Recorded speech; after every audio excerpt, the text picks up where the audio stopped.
as like success. And he's got Ryan Burnett now. He's got Mick Conlon. So yeah, and Josh Kelly, and they're probably the three of the best young fighters in the world. Strikes me as an intense man.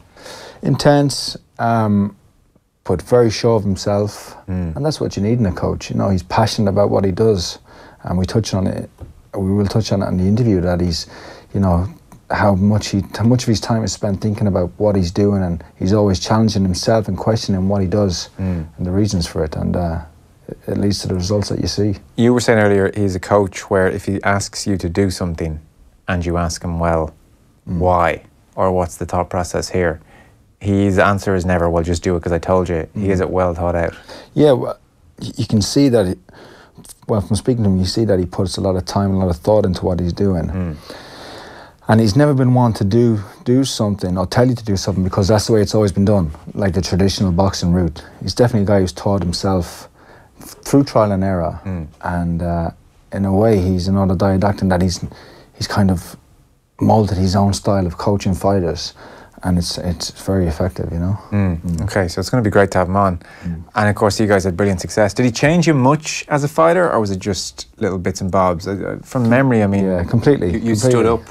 You were kind of stood up straight under Stewart. Yeah, the Kronk style of fighting is tall, and stay tall if you're tall, and punch with like straight punches. Use your reach, use your advantages.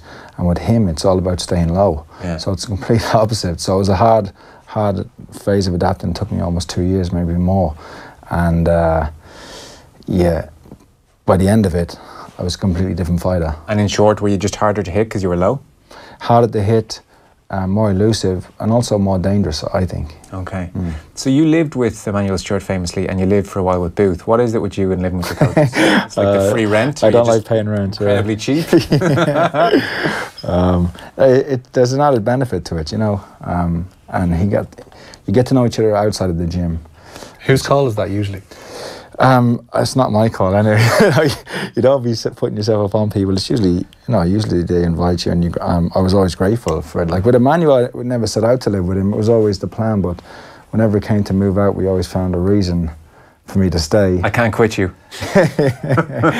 And it was the same with Adam. You know, it was more.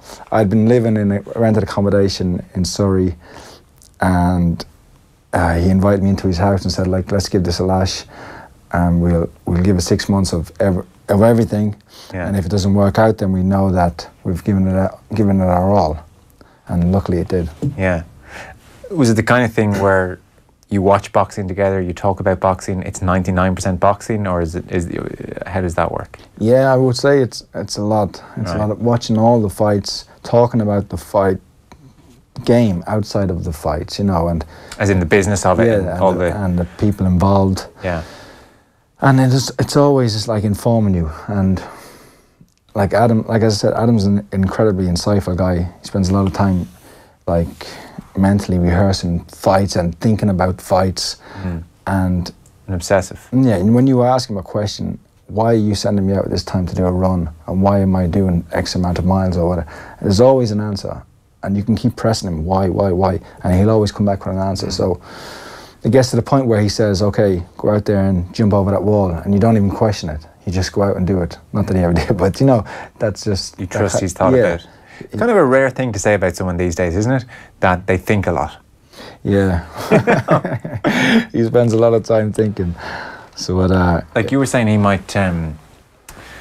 get up early in the morning, but actually not come down to breakfast. He's an early riser, and he says he told me himself like that when he's like before the day is clouded, his mind with things, with calls from people, and you know, his own responsibilities with his family and stuff. He has those few hours where his mind is clear, and he can just focus on boxing. And he'll come down for breakfast with, and he's fully loaded with new insights and new ideas. And he's a very interesting and very intelligent man, and passionate about what he does. Well, it's great to have him on. I mean, his background is interesting. We'll ask him about that as well. So he was a boxer, amateur boxer, with 40 of 48 fights he won. He was also a very good footballer, had some trials with big teams in the UK. A football injury ultimately ended his football career and his boxing career, and he was doing some lecturing in anatomy and physiology, and then he was doing some boxing coaching in his mid to late 20s, and somehow ended up where he is now. I guess we'll ask him how or what the grand plan was, but an unorthodox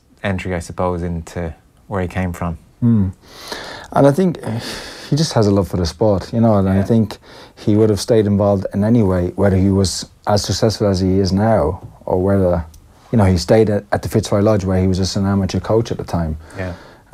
But as fate would have it, David Hay happened to be in the gym, and they really clicked and connected, and you know, the rest is history. Hay was a teenager when they met in the 90s. And they did okay. They did well for themselves, By the way, boxing fans, so a bit of a treat right across the day for you. OTB AM this morning had Gareth A. Davies on with Ger and Owen.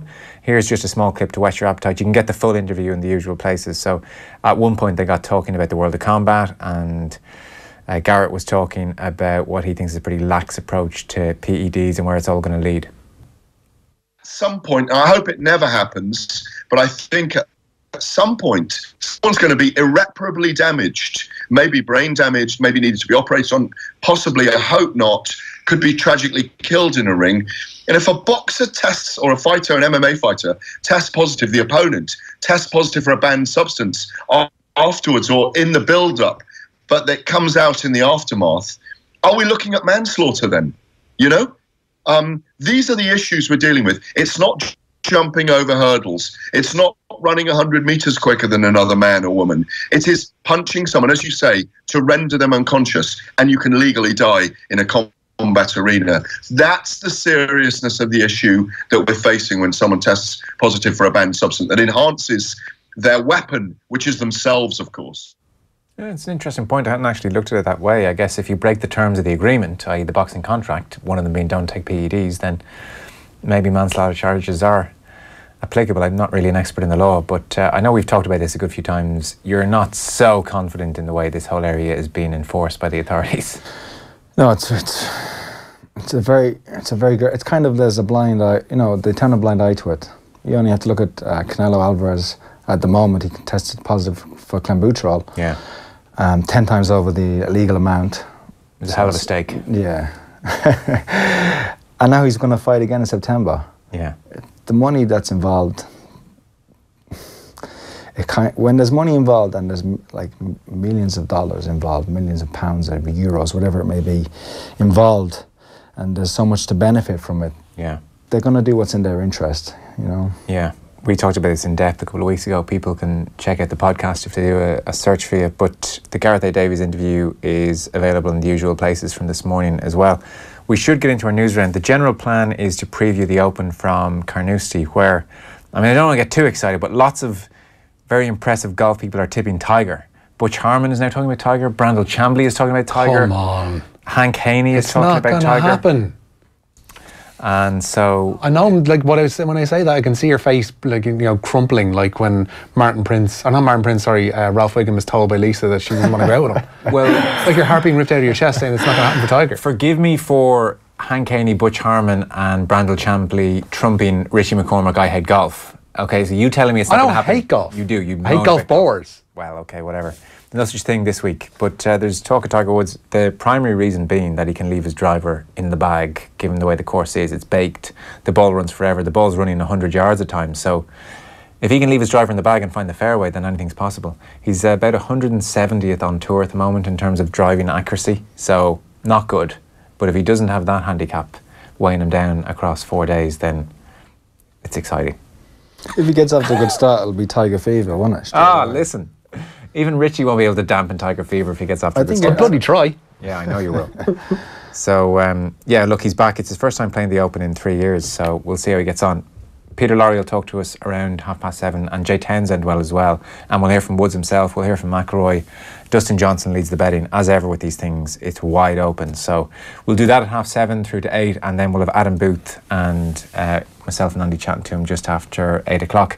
The news round is brought to you this evening with Screwfix.ie, championing the trade with a choice of over 20,000 quality trade products. Where are you starting, Rich? We'll start with Anfield, because there's mixed news for Liverpool this evening. Alisson has arrived in England to complete a world record move from Roma. Liverpool agreed a €75 million fee for the 25-year-old Brazilian keeper, and he's set to put pen to paper on a 5-year contract in the coming hours. His medical, Alisson's that is due to be completed on Saturday, and if he signs, it will mean Liverpool have paid world record fees for both a keeper keeper and a defender over the past few months, following on, of course, from Virgil van Dijk's capture from Southampton. However, the news not so good concerning Alex Oxlade-Chamberlain. Jurgen Klopp says it's unlikely the midfielder will play competitively this season coming. Alex Oxlade-Chamberlain, of course, suffered multiple ligament injuries in the Champions League semi-final first leg with Roma at Anfield back in April. Liverpool say his estimated time out of the game was known after his surgery, which came 8 days after the injury, but was not revealed so as not to distract from the club's Champions League final preparations. Sorry, so he's out for the whole season? Majority of the season. He says, Klopp, that they'd be very optimistic if they were saying they were going to see him back before the season's end. Wow. You kind of wonder what kind of players coming back in 2019-20. So that's well over a year then, won't it be? It'd be just over. I'd imagine it'll be exactly 12 months. I would say we'll probably see him back end of April, which would make it a 12-month absence. That's going to be a long 12 months in his life. Shame. He was just kind of turning into an improved player. Yeah, very much so. Some form. Yeah, okay. News on Sam Warburton today? Yeah, sad news this. The two-time Lions captain, Sam Warburton, forced to retire at the age of just 29. The flanker didn't play at all last season after leading the Lions for their drawn series with the All Blacks last summer. Warburton underwent neck surgery in September of last year and followed that up with surgery on his knee. That was in December. Cardiff Bluesman had entered pre-season training in recent weeks, but he says his body will not withstand a return to the pitch. He becomes the second member of last year's Lions squad to be forced to retire prematurely following Jarrod Payne's decision to call time on his playing career just back in May. Celtic should end the night with a place in the second qualifying round of the Champions League. They lead Armenian champions Alashkert by 3-0 heading into the second leg of their tie at Parkhead. Celtic are unchanged from last week's win, so the team is Craig Gordon in goal, a back four of Jack Hendry, Christopher Ayer, Jozo Simunovic and Kieran Tierney. Olivier and Sham and Scott Brown anchor the midfield. In front of them, the trio of James Forrest, Callum McGregor and Odsonne Edouard, with Moussa Dembélé leading the line. Kick-off at Parkhead is at 7:45. Next up for Celtic will be either Valor or Rosenborg in the next leg. Just over half an hour played in Trondheim, where it remains Rosenborg 0, Valor 0. Valor leading the Icelandic side by a 1-0 from last week. If you're just tuning in, we have Adam Booth on the way after 8 o'clock. Andy Lee is here in studio. We're going to talk to him after 8. Obviously, you two work together. Somebody is wondering on that theme about your attitude to coaching. What I think of it, or would I do it? I think, would you do it? Maybe sometime down the line. I'm not, I don't have any urge to yet. Yeah. You helped out with Eric O'Donovan, didn't you? Yeah, I was just going to say, would it take the right fighter coming into your view? Maybe, yeah, a young fighter, someone who I think has a lot of potential, maybe. But I have a lot of heart, Andy. What? I have a lot of heart. Yeah, we could do something, Joe. Is there any regulated, I mean, I know there's not like coaching badges or any of that business that's in football, but is there anything you need to do or tick any boxes with any authorities to become a coach, a professional coach? In England, you have to do like a course, a one-day course. Right. It might be the same, and I'll show that you have some experience. In a lot of places in America, you just walk into, the state place and you get your license, and you just pay the $10 or whatever it is, and all of a sudden you're a boxing coach and you have the authority to tell young kids what to do. So mad, really, isn't it? That's insane. Yeah. Considering like the nature of the sport and the responsibility you have. Well, for sure. And if you were going to dip your toe into it, would you go and, I don't know, study with Adam Booth for a couple of weeks, or say, Adam, maybe teach me how to do it? Maybe. I think I've picked up a lot from Emmanuel and Sugar Hill and Adam and Joey Gamache. But no, I think I would probably go back and learn again a little bit, especially talk to Adam, I think. But it's just a huge commitment for time, and not so much. Some fighters try and move in with you. It's outrageous. Well, you have to give them everything, An extra fridge. Yeah, not that, like everything of yourself, and you have to be fully committed as well as they have to be fully committed. So it's amazing, really, that guys can coach several fighters given the commitment. Well, I suppose obviously they're not all fighting at the same time, but you couldn't really stretch yourself across two different camps, or could you? I don't think so. Well, most coaches have the setup where the fighters come to them, and that's the way it is. And if he's going to camp with one fighter, then all the other fighters would have to go there as well. So it's it's a huge commitment, and in terms of it's an investment. You have to give yourself to somebody, and they have to give. So I'm not really there yet, but it's something for the future, I think. Yeah, it's an option, I suppose. Tour de France continues today. Magical news from France today, Joe. It's Advantage Team Sky after today's 11th stage of the Tour. Geraint Thomas won the stage on the climb up La Rosière, and in the process he takes the leader's yellow jersey. Chris Froome finished third today, just behind Tom Dumoulin. Dan Martin was sixth and is now up to 10th on general classification. He's 3 minutes and 16 seconds down on Thomas. Froome's up to second. He's 1 minute and 25 behind his Sky teammate. The 4-time Tour winner says it was Martin's late break that helped him in his efforts towards the finish line. Yeah, he did put in a big acceleration there, and I was surprised that I was the only one on his wheel. But yeah, Dan's ridden really well. I think he's trying to make up time as well from when he crashed and lost a bit of time. But I think the main guy obviously who stands out right now as a threat to us is Tom Dumoulin. He rode a very impressive stage today. I guess it depends on how everyone's going to back up tomorrow, because tomorrow's a really big stage. Yeah, they finish up the Alpe d'Huez tomorrow. Rory McIlroy says adaptability will be key to challenging for this week's Open Championship. His tilt at winning a second claret jug begins at lunchtime tomorrow at Carnoustie. McIlroy's warned off going big off the tee and says players have to be open to changing conditions throughout the week. There's not going to be one player in this field that has a game plan on Wednesday night and is going to stick to that game plan the whole way around for 72 holes. It's just not going to happen with wind conditions, with pins, with you start to feel a little bit more comfortable with a few shots, and you might start to take some on. I mean, it's amazing. You look at the last couple of weeks over here playing, the guys that have played in Ireland and in Scotland, you plan to play the golf course a certain way.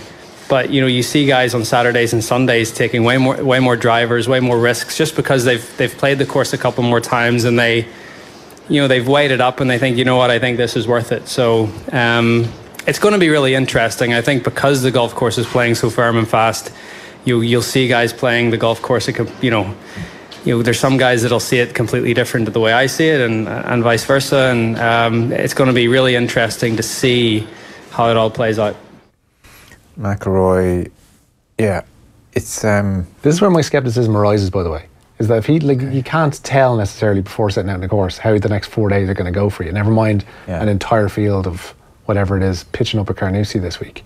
And he's alluding to John Ram, I think, in that clip there, because we saw Ram going big off the tee at Ballyliffin, I think, wasn't it, a couple of weeks ago, and then had to temper his game. Was having a Woj's first day and a half, and then switched it up and ended up making a charge on the last day, or being in a position to do so. That's your scepticism? No, my scepticism, how can you tell who's going to have a good week and who's not? Oh, it's impossible to know. Well, there you go. Even if you are Butch Harmon. Yeah. It's kind of an interesting tournament in that the conditions are good. So the big bombers, they're looking at Carnoustie, which is traditionally the most difficult course on the open road. Like it's a beast. Carnoustie is the fairly naff nickname for it. But the big bombers are looking at it saying, do you know what? I'm going to try and... They think they can overpower it. They're going to bomb it towards the tee, towards the green, and they figure the rough won't be too bad either side, and they could be 50 yards from the pin and chip it on and really do a number on the course. So they're kind of rubbing their hands thinking there's an opportunity here given the conditions. But then the strategists are looking at it saying, well, it's baked hot, so we can hit a 4 or 5 iron off the tee, the ball runs on forever, and we can really pick our way around this course, and we won't have to hit driver off the tee, we can stay on fairways. And actually, the truth is nobody quite knows what's going to happen, and so strategy is going to be a really big part of it. On Carnoustie, the one thing I was reading, which I just wanted to mention, is so Jean van der Velde in '99 famously was leading by 3 shots on the 18th. He had the tournament won and just went to pieces and had a quadruple bogey and had met some lad called Barry. Yeah, went in the Barry, made a complete mess of things, and never had another chance of winning a major. Lost in the playoff, And his wife did an interview at the weekend, his ex-wife now, which was just unbelievably interesting. Fantastic, yeah. Covered by Dave in the pay-per-view there. Did you? Yeah. Nick Pitt did it. So Bridget is her name. Jean van der Velde. She was talking about standing on the 18th, and when he took out driver, she says, "I really wanted to shout par 5. In other words, play it as a par 5." She said, "But I knew a player's not allowed to accept advice from the caddy, from anyone except the caddy, so I kept quiet."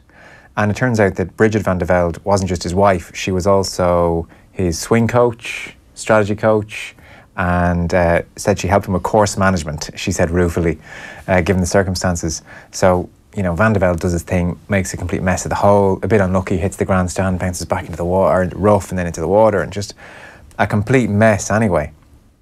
And what I didn't realise was it led to the breakup of their marriage, the effect this had on him. Because when he does interviews about it on the Welt, he sort of says, hey, you know, come see, come sa, these things happen, you know,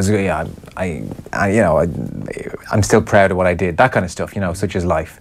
But, you know, they say, it says in the piece, having known each other from early childhood, they married in 1990, had 2 children, both girls, separated in 2002, divorced in 2009. And her line was that in the 2 years afterwards, so he played in the PGA Tour, and Bridget and the 2 daughters travelled around with him. And she said, we were young, we had lots of money, we had the girls, but Jean was not happy. The joy had gone. He never forgave himself for what had happened at Carnoustie. He lost his love of the game. I was going to ask, how did his career turn after the divorce? 2-3 years in the PGA Tour and didn't kick on majorly. So that happened in '99, the famous Carnoustie Jean Van de Velde collapse. They'd been together since childhood and they were separated within 2 years. It's interesting, like even with my own career, if I ever had an opponent and I wasn't sure, or I'd always ask my wife to look at him, you know, look at his fights and give me your opinion. I value their opinion. It's funny because, you know, obviously it's the most intimate relationship you have. Sure. As much as I live with my coaches, it was my wife who I'd always ask, and I would always value her opinion on my. So I'm sure there's. And would she be a boxing expert? Would she know her boxing? Yeah, she as throughout our relationship, she gathered, like she grew and got to learn and know the sport. And I think there's probably a great podcast interviewing the wives of sports people or successful sports people, you know, because. So you'd ask her maybe to look at your fights, as in size this guy up for me. Always. Yeah. Always? Yeah, always. No matter who it was. And what were her... I presume her reports weren't overly technical. Was it about her just... No, she would know what she's talking about. Like, they often differ from Adams or your coaches? Never really, or never really too far from my faults. And maybe some of it was reassurance that what I was seeing was right. Right. Yeah, but she would always say, like, his legs, or he got bad legs, or he doesn't move his legs, or he lifts his chin when he jabs, or... You know. And did she know boxing before you two met? No. And she just picked up that much knowledge that you would value her opinion? Yeah. Wow. Yeah. That's impressive. So she obviously watched a lot of boxing then. Yes, yeah, she did. And she still continues to watch, probably watches more than I do these days. So saying she's going to be the coach and you're just going to sit back. Yeah. When I'm coaching fighters, I'll be leaning on her again. Jeez, that's amazing. Yeah. Fascinating. Okay. Where do you want to go? John Egan heading for Sheffield United, the Republic of Ireland defender poised to complete a move from fellow Championship club Brentford. Egan previously spent a short spell on loan at Bramall Lane back in 2012. Well, some good news for a change this week from the League of Ireland. The FAI have welcomed the Department of Sports approval for funding for Finn Harp's new stadium project. €304,000 will be provided for design fees. Plans have been in place to refurbish Finn Park since 2004, with those plans stalling some 4 years ago. And Ireland's fastest woman, Phil Healy, feels Irish athletics is on the cusp of a sprinting golden era. She broke Sarah Riley's 17-year-old Irish 200 metres record at the Cork City Sports on Monday and came close to lowering her own 100 metres record, which she set just back last month. The 23-year-old told Owen this morning and Off the Ball she hopes she's setting a path for the up-and-coming talent. They're running 11.5s and 11.6s at the moment. Say the previous national record would have been 11.4, so they would have been looking at that, and I would have been looking at it in previous years as well, but now it's 11.28 at the moment, so that sets a new standard and gets everyone to raise their game and improve. And it's just great to see across the board that Irish sprinting is improving and then it's transferring into relays, and seeing the girls get a silver medal at World Championships as well. Yeah, it's all looking good for the future all of a sudden. Competition time. All this week we have teamed up with McKeever Sports to give you the chance to win €2,000 worth of Adidas gear for your sports team. McKeever Sports, the largest Adidas teamwear provider in Ireland and the UK, and they've the ability to quickly produce personalised gear with your club colours, crest and team names. To be in with a chance of winning, just identify tonight's mystery voice, who's given this endorsement of Liverpool's new signing, Alisson. Alisson the man. I believe he loves football passionately. Text your name and answer 53106, and crucially the team that you want to win the gear.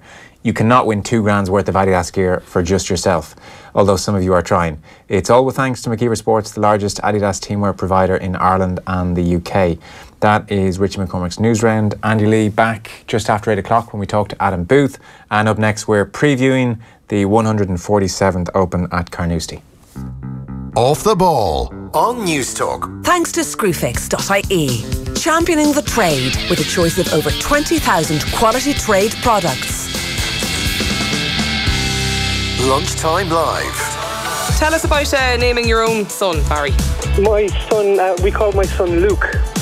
which is a good strong name, I always thought. But the reason we called him Luke was so that when he got older I could say, Luke, I am your father. Does he know? Well, he does now, if he didn't before today. More importantly, does he like Star Wars? Of course he does. Lunchtime Live.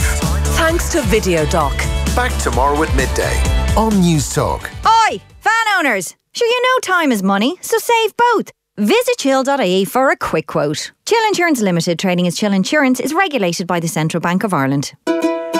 Adrian and Mary did their one-stop full shop at Lidl, saving even more thanks to our 400 plus price drops. Like Hereford Rind ribeye steak was $12.99, now $11.99. Hot and spicy chicken wings were $2.49, now $2.29. And baby leaf salad was $1.69, now $1.59. Lidl, more for you. 1 week you're all baby-faced. A few weeks later, you've gone full hipster with that beard. Or you wake up with your makeup still on, after last night went on and on. Good thing with Ulster Bank, you can access your banking app with facial recognition. Helpful when you might not be able to recognise yourself. Search Ulster Bank facial recognition and so much more.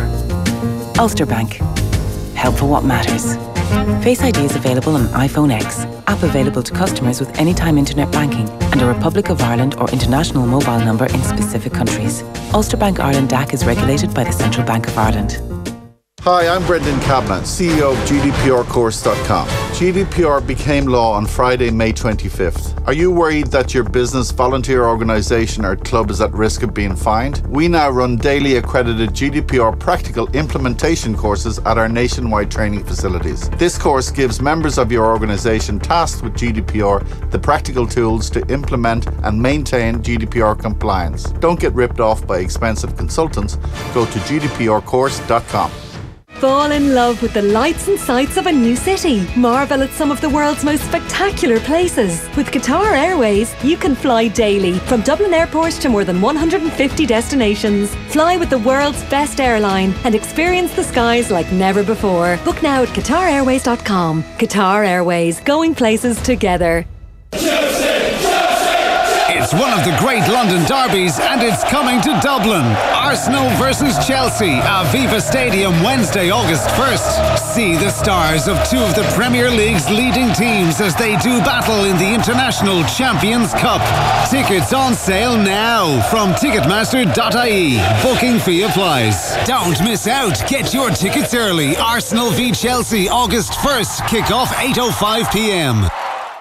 Off the ball. This is News Talk. Welcome back. So we're turning to preview the 147th Open Championship. We were in Scotland at Carnoustie. Back to where Padraig Harrington made his major breakthrough in 2007. And as we were discussing in the news round there, Jean van der Velde came to grief on the treacherous 18th back in 99. So Dustin Johnson leads the betting, but only just, and this is wide open. Plenty of people talking about Tiger. In a moment, we'll talk to Jay Townsend, who is a former European Tour player and now broadcaster with BBC.